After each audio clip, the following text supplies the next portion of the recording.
मुझे किसी ने कहा, अरे तू सबको खुश करता है, कभी मुझे भी खुश कर दे। अब वो कौन थी और मैं क्यों मान गया? चलिए सुनते हैं और जानते हैं ये हकीकत भी मेरे साथ कैसे घटी। हुआ यूँ, मेरी जो पिछला चैनल था उसमें बहुत सारे व्यूअर्स थे।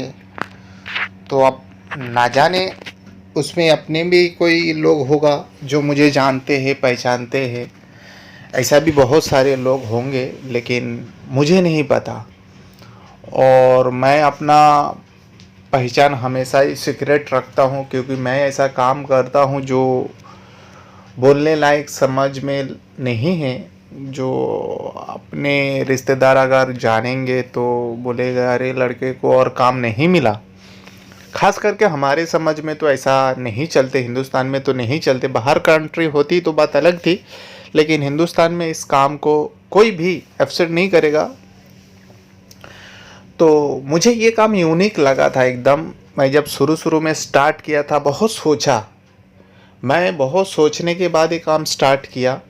और जब फर्स्ट टाइम मैंने हेल्प किया था किसी का, तो मुझे उसके बाद ही ज़्यादा अपने आप पर कॉन्फिडेंट आया और 100% श्योर हुआ, चलो यही काम करते हैं, फ्यूचर के तौर पे इसको एक बना लेता हूँ। और लोगों तक पहुँचने के लिए मैंने यूट्यूब का सहारा लिया। तो यूट्यूब एक ऐसी प्लेटफॉर्म है जो जहाँ पे बच्चे से लेके बूढ़े तक सब देखते हैं, सुनते हैं। तो मैं भी इसी का ही सहारा लिया और नतीजा बहुत अच्छा पहुँचा, बहुत आगे तक मैं गया। लेकिन मेरी कुछ गलती के कारण मेरे पिछले चैनल को टर्मिनल कर दिया, बंद कर दिया यूट्यूब ने। उसमें काफ़ी टाइम कॉपीराइट का स्ट्राइक आया जो यूट्यूब चैनल का खिलाफ है। तो मैंने वो यूज़ किया, अनदेखा किया था, तो जिसके कारण मुझे वो चैनल को खोना पड़ा। फिर उसके बाद काफ़ी टाइम मैं दूर हो गया था इस सब चीज़ों से। फिर कुछ दिन पहले मेरे जो पहचान वाले थे किसी ने मुझे बहुत समझाया, तो मैं कुछ इसमें नया करने की कोशिश किया। फिर से मैंने नया चैनल बनाया, real life help and solve your problem, जो ये मेरी चैनल है। तो पहले तो मैं अकेला ये काम को करता था, और लेकिन अभी मेरे कुछ नया इसमें चेंजेस किया। जो अलग अलग सिटी, अलग अलग शहर से मेरा टीम मेंबर है, जो मैं अपने टीम से जुड़ा हुआ हूँ। और उन लोग भी अच्छे खासे काम करते हैं, कमाते भी है, पैसे भी मिलते हैं और लोगों का हेल्प भी हो जाती है। पहले तो मैं जो करता था शुरू शुरू में खुशी से करता था, अगर कोई दिया तो दिया, नहीं दिया तो कोई बात नहीं, मैं इसको काम नहीं समझता था। लेकिन जब सब कुछ छोड़ने के बाद मैं इसी काम के ऊपर पूरा फोकस किया, तो कोई भी हो उसका खर्चा तो चाहिए उनको, लाइफ उनको जीने के लिए ज़िंदगी में, तो उनको भी कुछ बैलेंस की ज़रूरत पड़ती है। तो मैं डिमांड करने लगा और ये डिमांड भी पूरी होने लगी।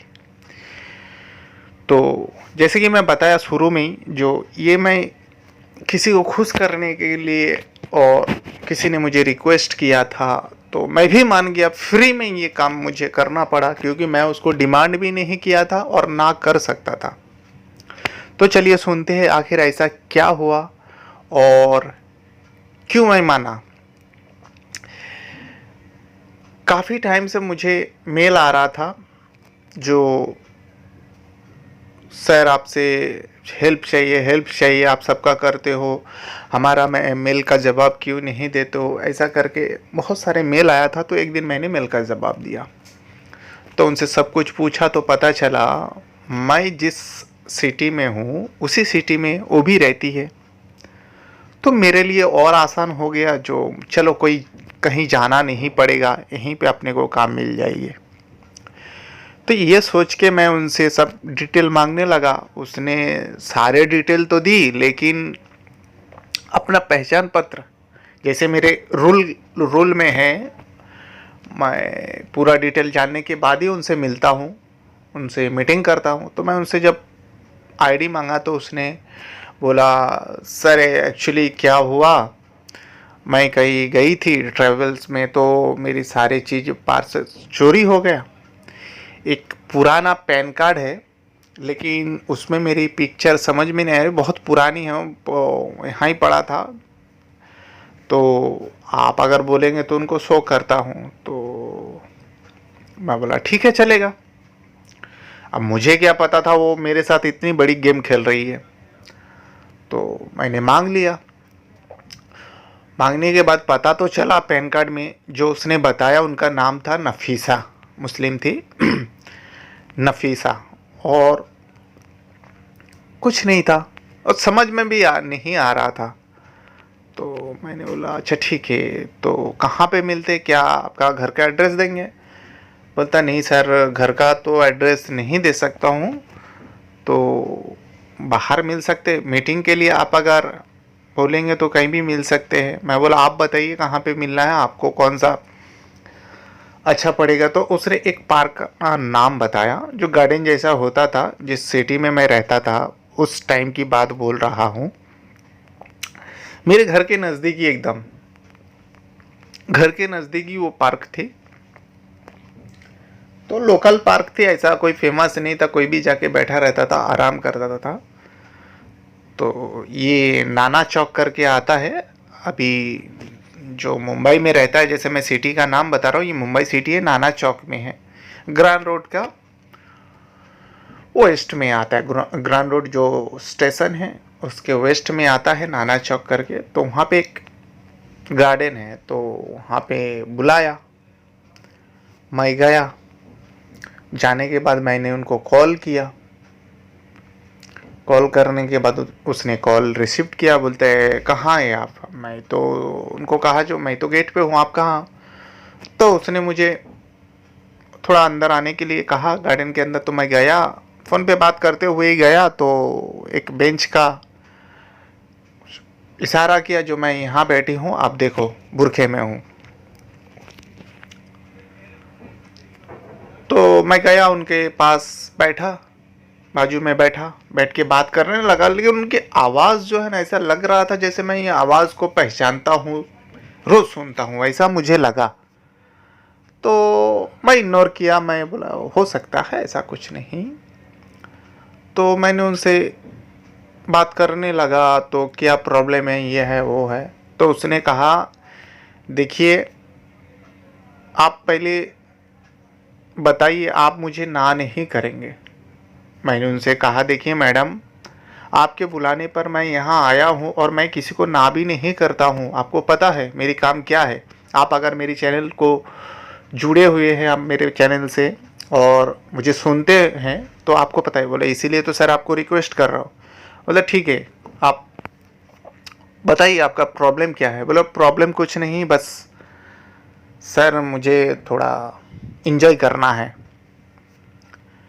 तो ऐसे भी बहुत सारे लोग मुझे मिले हैं, बहुत सारे औरतें और ख़ास करके लड़कियां इंजॉय करने के लिए भी बुलाते हैं। ऐसा नहीं, कभी एक नहीं दो दो भी लड़कियां एक साथ में बुलाते हैं। तो अपने को क्या है, अपन सोचते चले अपने पैसा तो मिलेगा, अगर चलते हैं उनको इंजॉय करना है तो करें। तो मैं बोला देखिए मैडम ठीक है, इंजॉय की बात तो ठीक है, लेकिन क्या आप अपना बुर्का हटा सकते, फेस दिखा सकते? तो जैसे मैंने कहा तो उसने मेरा हाथ पकड़ लिया दोनों हाथों से अपने। तो मैं उतना वो नहीं किया, जैसे दोनों हाथ हटाया, फिर उसके बाद एक हाथ से पकड़ा और एक हाथ से चेहरा का, नकाब का कपड़ा हटाया और उनका फेस बिल्कुल मेरे सामने। मेरी तो होश उड़ गया, मेरे पसीना छूट गए।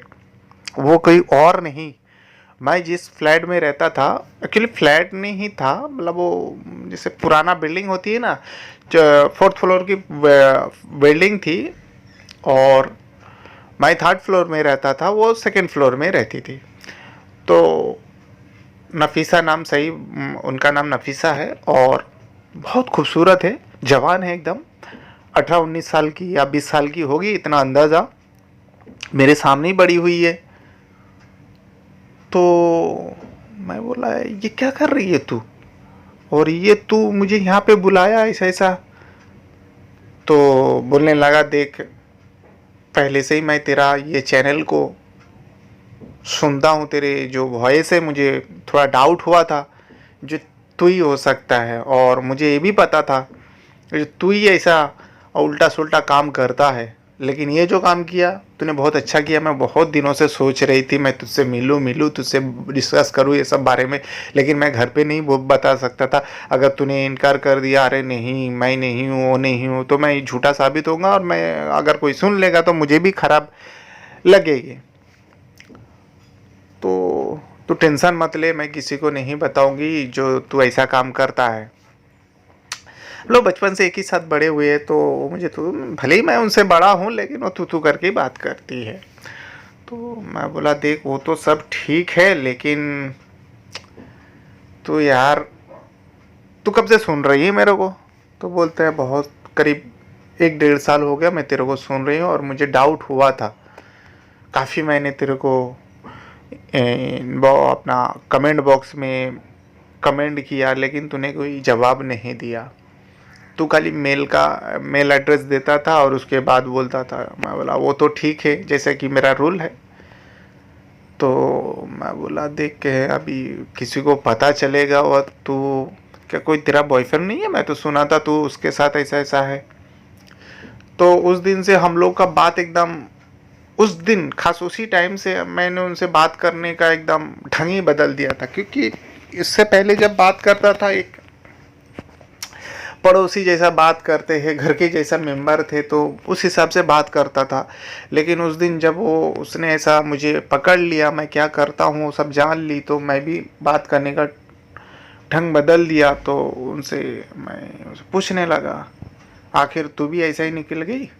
बोलता देख अभी देख तू ज़्यादा भाव मत खा, तू बोल मेरे साथ, मुझे थोड़ा मज़ा देगा बोल। मैं बोला अगर नहीं भी दूंगा तो तुम तो पहचान तो लिया, लेकिन कहाँ पे हो सकता है। तो उसने कहने लगी देख अगले हफ्ते में मम्मी पापा जा रहे हैं बाहर। मैं बोला बाहर बोले तो मैं समझा नहीं। तो उसने कहा उम्रा करने जा रहा है। उम्रा बोले तो हज उम्रा होता है ना। मैं बोला यार तेरे मम्मी पापा अच्छे काम के लिए जा रहे हैं और तू ऐसा काम करेगी। और तेरी बहन वो बड़ी थी, उससे एक छोटी भी थी। तो बोलता बहन जाएगी मामा के वहाँ, मम्मी डैडी रहते हुए ही वो मामा के वहाँ जाएगी, लेकिन मैं नहीं जाऊँगी, मैंने मना कर दिया। मैं बोला क्यों? बोला मेरे मामा से जमता नहीं है, मामी मेरे को बहुत चिढ़ाती है। तो मैं बोला तू यहाँ रहेगी, कितना दिन रहेगी? बोले रह लूँगी, उसमें क्या प्रॉब्लम है। अब उसका घर है, उसको सब जानते हैं, घर के बच्चे जैसे ही थे, तो सब लोग पूरा बिल्डिंग वाले उनको जानते थे, तो उनको कोई तकलीफ नहीं थी। तो मैं बोला अच्छा ठीक है चल देखते हैं। तो उसने मुझसे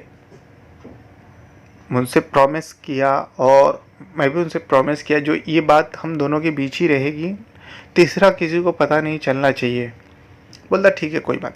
वैसे ही मैं उसके घर में बैठा ही रहता था दिन भर, वैसा कोई फर्क नहीं पड़ता था, तो किसी को कुछ शक भी नहीं हुआ। तो फिर हम दोनों उस गार्डन से चले आए वापस अपने अपने घर। वो टाइम भी आ गया जब उनका मम्मी पापा चले गए, और बहुत पैसे वाले थे सुना हूँ। भले ही पुराने बिल्डिंग में रहते थे, लेकिन उनके पापा जो है बहुत पैसे वाले थे। उनका कहीं सारे मुंबई के अंदर सब घर था जो भाड़े पे चलता था, उनका वहीं से चलता था, और पैसा वाले थे। तो घर के अंदर भी कंडीशन अच्छे थे जिस घर में रहते थे। तो टाइम भी आ गया और मुझे बुलाया। मैं ये काम सबसे पहले मैंने सुबह सुबह किया था। इतना दिन बाद मैंने ये काम, मेरा कभी सुबह मैंने ये ऐसा काम नहीं किया था। तो मुंबई में ज़्यादातर सब लेट तक सोते हैं, तो जो नमाज़ पढ़ते वो लोग तो सुबह उठ के नमाज़ पढ़ने चले जाते थे। उस टाइम उसने मुझे कॉल किया था, जो सुबह मिलते हैं। रात को बात हुई, जो सुबह नमाज के टाइम जैसे सब उठते हैं, दरवाज़ा खोलते हैं, तो किसी को शक नहीं होगा, तो तुम एक बार फट से उठ के मेरे रूम पे आ जाना। तो मैं भी बोला चल ठीक है, कोशिश करता हूँ। बोला कोशिश नहीं, आना पड़ेगा। तो वैसे ही हुआ। सुबह उठा, उस टाइम मुंबई में पानी भी आता था, जिस एरिया में मैं रहता था पानी भरने के लिए उठना पड़ता था। तो मैं उठा, चालू करके मोटर चालू करके सब टाकी वाकी का नल सही करके मैं उनके घर में गया। घर में जाके डोरबेल बजाया तो उसने भी दरवाज़ा खोला, तो वो भी पानी ही भर रही थी। मैं बोला क्या कर रही तू, जाग के बैठी है क्या? बोला नहीं नहीं, वो पानी आया ना तो भर रही थी। मैं बोला ठीक है चल दरवाज़ा दे जल्दी जल्दी। तो उसने दरवाज़ा बंद किया, तो खिड़की भी खुली थी, वो भी खिड़की भी बंद कर दिया। फिर एसी चालू कर दिया। बोलता है चल बैठ थोड़ा टाइम। मैं बोला देख बैठने का टाइम नहीं है, जल्दी जल्दी सुबह हो जाएगा। तो सब बोले अरे कहाँ उठने वाले, यहाँ ये बिल्डिंग में 10-11 से पहले कोई उठता ही नहीं है, अभी तो तेरा 5 ही 5:30 हो रहा है। मैं बोला वो तो है ठीक है, 5:30 हो रहा है। मैं बोला जो लोग नमाज़ पढ़ने का वो लोग तो बोले वो लोग भी आएंगे यार, 8-9 बजे तक आएंगे, वो सब बाहर ही बैठे रहते, तेरे को नहीं पता क्या? मैं बोला वो तो चल ठीक है। तो उसने अपना सब मोटर बंद किया और फिर हम दोनों वही काम चालू किया जिस काम के लिए मैं गया था उसके घर में। और सच मानो मैं इतना लड़कियों से, इतना औरतों से मिल चुका था, लेकिन उसका जो मिलना और उनसे जो काम करने का एक्सपीरियंस है, मेरे को बहुत मज़ा आया। मैं तो ज़्यादातर काम के तौर पे ही करता था, लेकिन उसको एंजॉय देने के लिए और ख़ुद को एंजॉय हो जाएगा मैं कभी सोच भी नहीं सकता था। बहुत मज़ा दिया उसने। और एक बार जो ये मेरा सिलसिला चालू हुआ, जब तक उनका मम्मी पापा नहीं आया, आई थिंक शुरू में तो करीब 15 दिन तक हम दोनों रोज़ करते थे, लेकिन उसके बाद थोड़ा कम किया, क्योंकि ऐसा मुझे लगने लगा था कहीं उसके पेट में बच्चा ना आ जाए। तो ये सोच के मैं थोड़ा घबरा गया और उसको मना किया, देख रोज़ रोज़ पॉसिबल नहीं है। तो उसने बोली जो मम्मी पापा आ जाएंगे कहाँ टाइम मिलेगा यार। मैं बोला देख वो तो सब सही है, देख आप लोग कितनी बार कर चुके हैं, कम से कम 20-25 बार हो चुका है, तो अभी थोड़ा कम करते हैं। तो उस टाइम से मैंने थोड़ा कम कर लिया और वो भी, और उसके बाद कुछ बोली नहीं। लेकिन हाँ, मुझे आज तक याद है जो उसने मेरे साथ की थी, आज तक किसी ने ऐसा मेरे